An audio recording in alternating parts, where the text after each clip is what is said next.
How many students pass an exam? Well, simple. Just count the number of passes. But what does this tell us? Not much, since it depends a lot on the total population. So we divide by the number of participants to get a percentage, the pass rate of the exam. But what does this pass rate tell us? Also, nothing at all, as we will see in this video. Furthermore, we will introduce a number that gives us a lot more information, the cumulative success rate. So, how is a pass rate usually computed? That's what we call the incidental pass rate, or IPR. You compute the number of passed students, you compute the number of participants, take the quotient, and there you are. So, what's the problem? Well, first of all, this incidental pass rate underestimates the success of a course.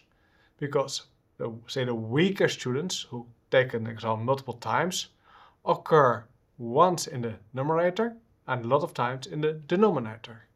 Whereas, say, strong students who pass in one go only occur once in the numerator again, but also only occurs once in the denominator. So the relative weight of the weaker student is much larger. However, the incidental pass rate also can overestimate the success because not all students participate. If you put some hurdle, for example, before an exam, so say they have to deliver some homeworks, you can, say, prevent the weaker students of showing up in the first place, and thus your incidental pass rate will overestimate the success of a course. So, what should you do? Or how does this look in an example? Well, let's take a look at an example where we have 3 consecutive years, an exam and resits listed in the 6 rows of the table. Then every year we will have 5 students in this example. First year A till E, second year F till J, and the third year K to O. These are in the columns. And then for all of these students we will write down whether they pass or fail the exam. So in the first year students A till E come in, and in the first exam over here we see that A, B and C pass the exam and D and E fail. So we'll have an incidental pass rate of 3/5 equals 60%. And then the second exam, the reset, D passes and E fails. So we'll have an incidental pass rate of 50%. Now what we actually like to know is the total number of passed students divided by the total number of unique participants. So after the first session we had 3 passed students, 5 unique participants, so what we call cumulative success rate of 3/5 equals 60%. And after the second exam we will have had 4 passed students, 5 unique students, so a cumulative success rate of 4/5 equals 80%. Well, for 1 year this doesn't really matter, but look what happens if we add a second and third year. So in the second year our poor student E keeps failing. However, in the new cohort we again have 3 students passing and 2 failing. So now we have, for this particular exam, 3 passed students and 3 failed ones, so an incidental pass rate of 50%. And then for the resit, same pattern, 1 pass and 1 fail for the new students, and poor student E keeps failing, so we have an incidental pass rate of 33%. So the incidental pass rate is dropping.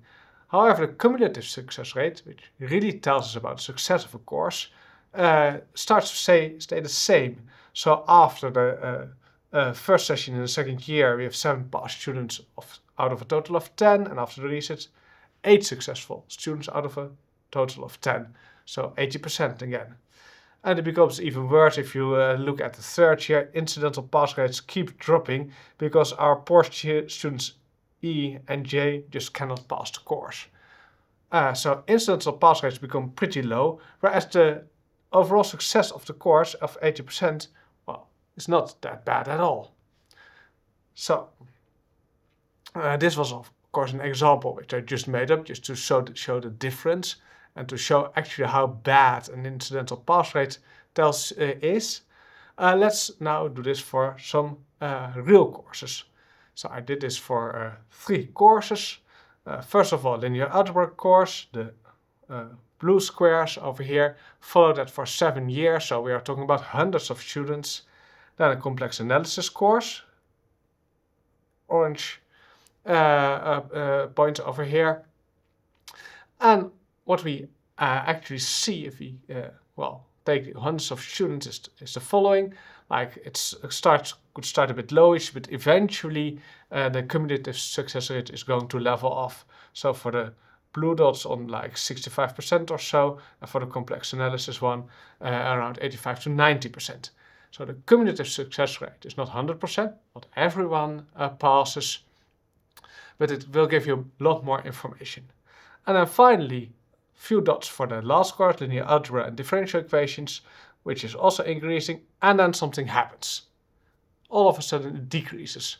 What happened there will be the subject of our next video. Now, why don't we reach a cumulative success rate of 100%?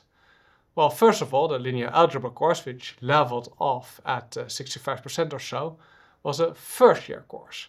That means that there's some kind of selection after the first year, so there's actually quite a lot of dropout. Some students have dropped out. First reason. For the complex analysis course, which was in the master phase, actually the dropout is very, very low. Secondly, some students may have passed in an alternative way. Maybe they have done a course which can replace the one I was teaching, or maybe there was some compensation rule in place I do not know about. So that's the second option. And thirdly, of course, some students may still pass in the future. It will take some time to reach a steady state. However, the cumulative success rate will anyway give you way more information than the incidental pass rates. So it's very advisable to use this number instead of these incidental pass rates.